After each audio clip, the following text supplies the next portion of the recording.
Hello, and welcome to this project demonstration.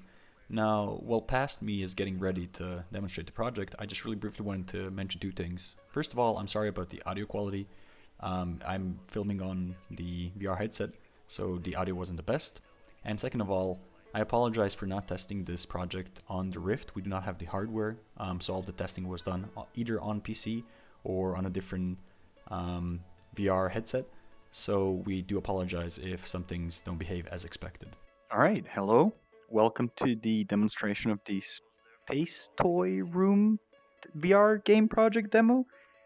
It's a work in progress.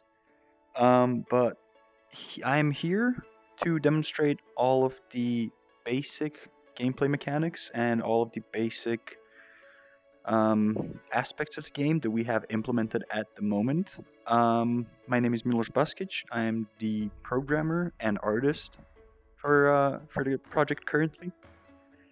So to start off with, as listed in the document that we attached along with the application, we have all of the basic components that you would need for a VR game, and are now making, or actually rather working on making more fun. So in order to get my controllers to stop vibrating here, I'm gonna teleport to demonstrate how that works. Um, and so the first thing, which might be immediately obvious, is aside from the fact that we are floating in space, is that we are using Steam VR, and we believe that this will benefit our game greatly, because we believe that players will be familiar with the layout and the setup of the game. So most controls should be pretty intuitive. We have tried to leave as much as possible to the default settings.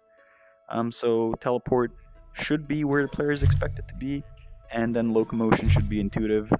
The menu buttons should be roughly where the user might expect them to be. And then interaction wise, we have tried to keep the game as simple as possible. So in this case, just pressing, for example, well, I guess the trigger button is the grab. And then also, if let's say the user is not expecting that, but rather the grip buttons to be the grab, we also do that, and it also performs the grab. So all in all, the idea is to allow the player to really focus on the game and playing instead of actually focusing on the controls, and that is heavily reflected in how everything here is built.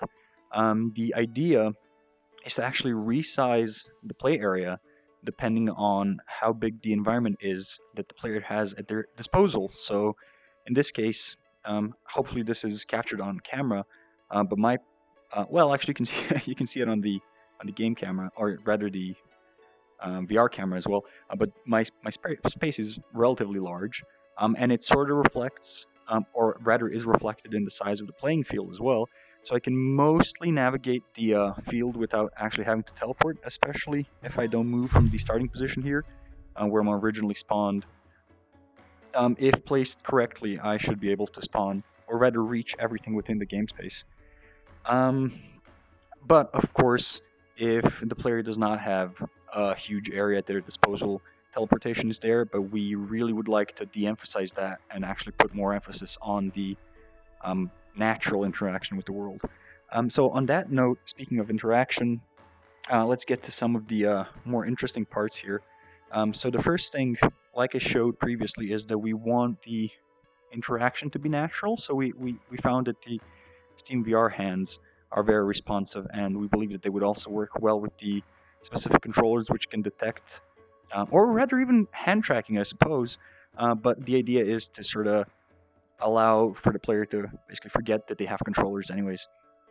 Um, so the first thing I would like to demonstrate here, and which is one of the first things we added, and we think that it reflects the gameplay pretty well, and sort of demonstrates the basic interactions here, would be, let's say, the radio. Now I'm not gonna. Well, I should play it, but it's pretty loud. Oh, actually, it's on speaker. It's not on speaker, so that should work. And so that is the basic idea of all interactions in the game currently, is that you can do everything you want to do within the game space world, which should allow for, again, just better sort of immersion, I suppose. Um, so the next thing, let's show off the wand here. The idea, aside from having natural interaction, is then to bring in the so to say, surreal element, and that's where the magic elements and I suppose, the ray gun comes in. The idea is to allow the players to have control over things which they might not have in the real world, and we found that this sort of captivates the player's imagination and definitely gets them more involved in the game.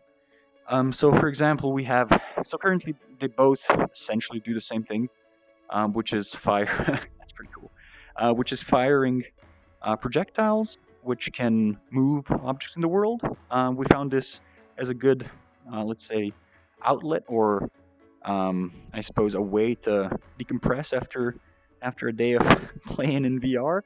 But more importantly, it also serves as a flashlight. And the idea is to also allow the player to choose the colors, either on their specific wand or just to have a wide variety of wands which offer different colors. But the important thing here is that the player can control as many things as possible, including the lighting here. So you can either have a flashlight, or rather a spotlight, or you can have a point light. So the player could, in theory, choose the color and lighting which suits them the best, and then just leave the wand on the side so that it produces the light. Currently, it turns off because of optimization reasons. When we had, let's say, 50 wands, the lighting was a bit too intense, so we turned that off for the moment. But the idea is to allow the player to sort of construct their own lighting with surreal colors like maybe purple and green, blue, and stuff like that. So really make it feel like a party. And this currently does pretty much the same thing, although the idea is to have different tools. So, for example, we could have a weapon which deletes objects or does a force of some sort. Obviously, you already have an explosion force, but a pull force, for example, could be very useful for not having to actually go and pick up the items.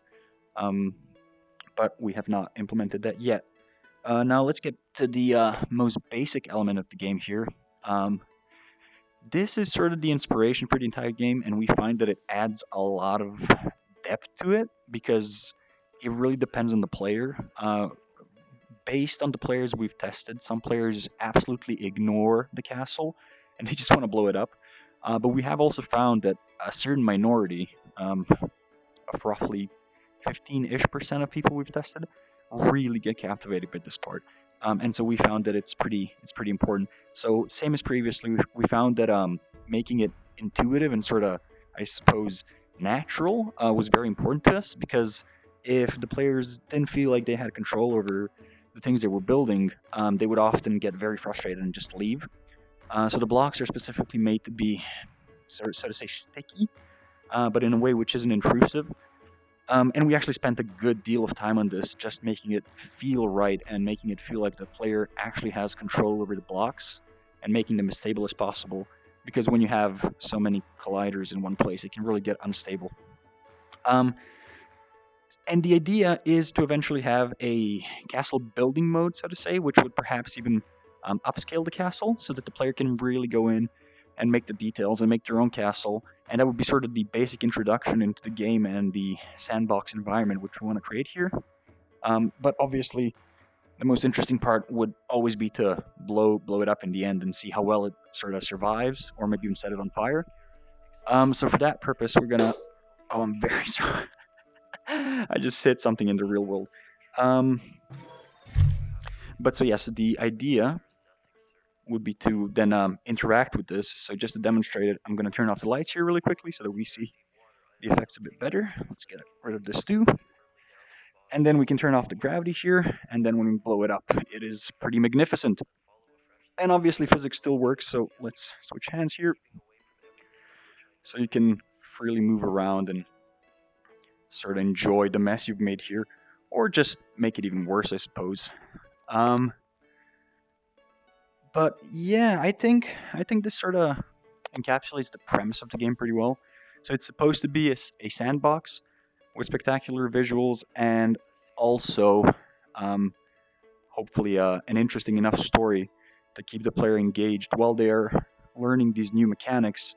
They can also have the opportunity to sort of learn about why we are here and why is this room floating and who am I and whose room is this, and all of those questions would be answered in a fun way by unlocking new game mechanics as the player sort of progresses.